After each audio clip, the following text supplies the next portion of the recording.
수업 방해 학생을 교실 밖으로 내보낼 수 있는 학생 생활지도 고시가 마련된 지 넉 달이 지났지만 학교 현장에선 여전히 혼란을 겪는 것으로 나타났습니다. 분리 조치된 학생이 갈 마땅한 장소가 없어서 상담실로 보내지면서 정작 상담실을 이용해야 할 학생들이 피해를 보고 있다는 지적도 나오고 있습니다. 보도에 진태희 기자입니다.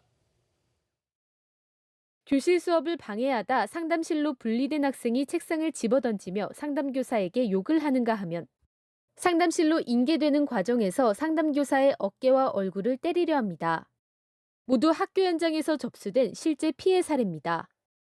수업 방해 학생을 교실 밖으로 내보낼 수 있도록 생활지도 고시가 마련된 지 넉 달이 지났지만 이처럼 학교 현장의 혼란은 가시질 않고 있습니다. 특히 학생을 분리할 공간을 놓고 갈등이 거셉니다. 전국 교직원 노동조합 서울지부가 서울 지역 초등학교 96곳을 조사한 결과 5곳 중 1곳은 분리공간으로 상담실을 지정한 것으로 나타났습니다. 그런데 이 가운데 절반은 상담교사의 협조나 동의 없이 일방적으로 진행했다는 응답이 나왔습니다. 문제 학생 분리공간이 별도로 지정되지 않았는데도 상담실로 수업 방해 학생을 보내는 곳도 6.2%였습니다. 이렇다 보니 정작 다른 학생들이 상담실 이용에 방해를 받는가 하면 상담교사들이 폭력적인 상황에 노출되는 등 부작용도 상당합니다. 실제 상담교사가 분리 학생으로부터 욕설이나 발길질 등 폭력 피해를 당한 경우도 여러 차례 있었던 것으로 확인됐습니다.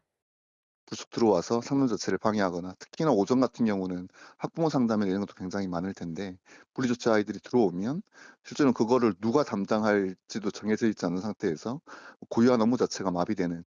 상담실 외 다른 곳으로 분리된 학생을 보내는 경우가 50건이었고 분리 공간을 아직 지정조차 못한 사례도 5%였습니다. 수업 방해 학생은 교실 밖으로 내보내라면서도 정작 학생을 어느 장소로 옮길지, 누가 그 업무를 맡을지 등 구체적 지침이 없는 상황. 교육당국은 각 학교에서 구성원들끼리 합의해 규칙을 정해야 한다는 입장만 되풀이하고 있어 혼란은 계속될 것으로 보입니다. EBS 뉴스 진태입니다.